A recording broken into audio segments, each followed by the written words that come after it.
Maintenant, nous allons faire une deuxième recette qu'on appelle du poulet à la varda. C'est une façon de cuisiner le poulet chez les Romains, ça fait partie des viandes qu'ils consomment beaucoup, mais j'aurai l'occasion de vous reparler de tous les ingrédients dans un autre cours. Donc poulet à la varda, c'est un petit peu plus long que la précédente. Comme pour l'autre vidéo, on va commencer par faire un petit tour d'horizon des différents ingrédients dont vous avez besoin. 300 g de blanc de poulet, 2 ou 3 poireaux à votre convenance, ça dépend de la taille des poireaux aussi, 350 ml de vin blanc, alors je vous avais mis une autre quantité sur la recette de départ, c'est bien 350 ml, c'est suffisant. J'avais pas précisé dans les ingrédients, mais 150 ml d'eau, 200 ml de lait, de la coriandre, du thym, des œufs, 3, 100 g de pignons de pain. Alors si vous ne connaissez pas les pignons de pain, profitez-en, goûtez, c'est pas souvent, c'est très courant dans la cuisine romaine. Du poivre, du vinaigre, de l'huile d'olive et le fameux garum, si vous l'avez trouvé, c'est-à-dire le gnoc nam, cette sauce qu'utilisent les Asiatiques. Alors malheureusement, moi j'en ai pas trouvé, donc je vais remplacer par du sel. J'aurai l'occasion de vous parler de ce garum, le gnoc nam. Chez les Asiatiques, je vous parlerai de ça, vous verrez que c'est quelque chose de très utilisé dans la cuisine des Romains. Si jamais vous mettez ce gnoc nam, une cuillère à café, c'est largement suffisant. Première étape, vous prenez une casserole, vous la remplissez d'eau aux 3/4 et vous mettez une cuillère de vinaigre et vous faites bouillir. Quand l'eau bout, vous rajoutez les œufs et vous les laissez cuire pendant 9 minutes pour avoir des œufs durs à la fin. Surveillez-les bien parce que ça c'est une étape un petit peu à part dont on se resservira plus tard dans la suite de la recette. Maintenant on va passer à la découpe. Alors vous allez découper le poulet en petits cubes à peu près réguliers, les poireaux d'abord en tronçons assez réguliers puis après vous les hachez à nouveau et vous essayez d'avoir quelque chose de très régulier, c'est important pour la cuisson. Étape suivante, la cuisson. Alors faites attention de ne pas vous brûler, évidemment. Vous prenez une poêle assez profonde, vous mettez un fond d'huile d'olive et vous faites chauffer le tout.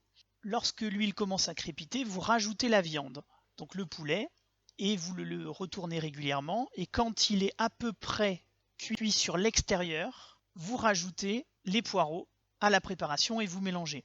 Attention, tout ça c'est vraiment à feu doux, l'objectif c'est pas de brûler la viande, l'objectif c'est de cuire juste l'extérieur puisque la cuisson est assez longue. Donc l'extérieur ça suffit, dès que c'est à peine cuit à l'extérieur, vous rajoutez les poireaux et vous mélangez. Je vous l'ai dit, la cuisine romaine est une cuisine relevée, ils utilisent énormément d'épices, alors pour plein de raisons. Souvent la viande avait un très mauvais goût parce que les conditions de conservation de la viande dans l'Antiquité n'étaient pas terribles, on n'a pas de réfrigérateur évidemment, donc très souvent pour passer le goût de la viande qui avait un peu duré, ils avaient tendance à utiliser des goûts forts comme les épices, et donc on en retrouve très souvent. Pendant que tout ça est en train de cuire, vous allez rajouter, comme vous le voyez dans l'image en haut à gauche, du thym, 2-3 branches de thym, voilà. Et vous allez rajouter la coriandre, c'est ce que vous voyez dans l'image en haut à droite, ciselée. Et bien sûr, vous mélangez tout ça pour que les épices se diffusent bien partout. Et vous voyez dans la dernière image en bas à droite, vous allez rajouter les 150 ml d'eau que je vous ai demandé de donner, c'est pour permettre de faire du jus.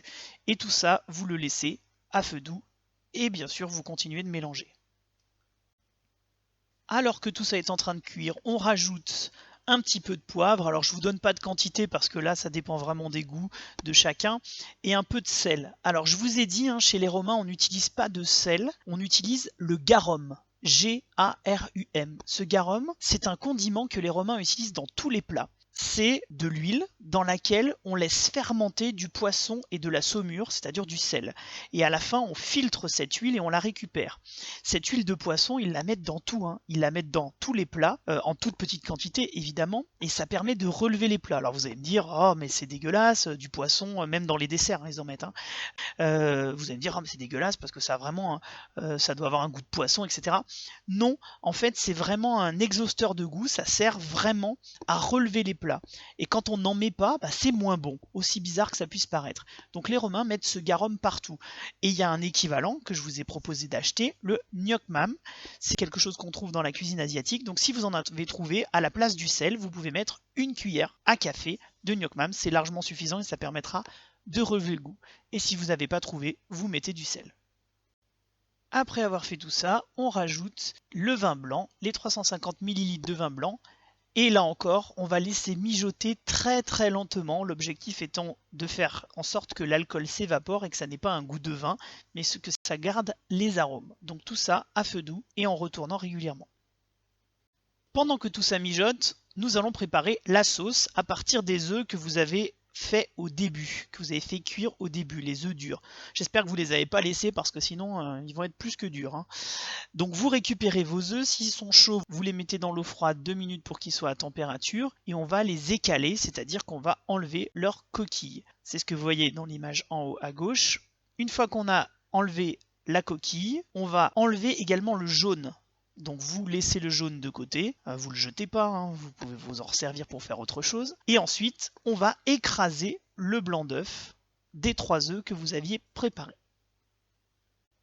Toujours pour la préparation de cette sauce, vous allez prendre les 100 g de pignons de pain que je vous avais demandé de mettre de côté. Alors si vous regardez, je les ai mis dans un mortier, c'est ça que les Romains utilisaient évidemment, ils n'avaient pas de mixeur.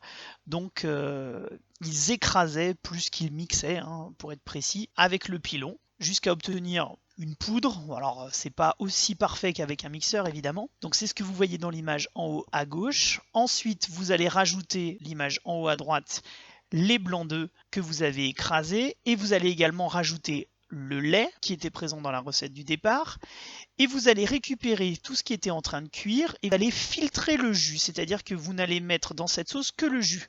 Vous gardez seulement le jus, la viande, les poireaux restent à leur place. Et dernière image, vous faites chauffer le tout pour que ça soit juste à température. Il s'agit juste de faire que la sauce soit à température pour pouvoir manger.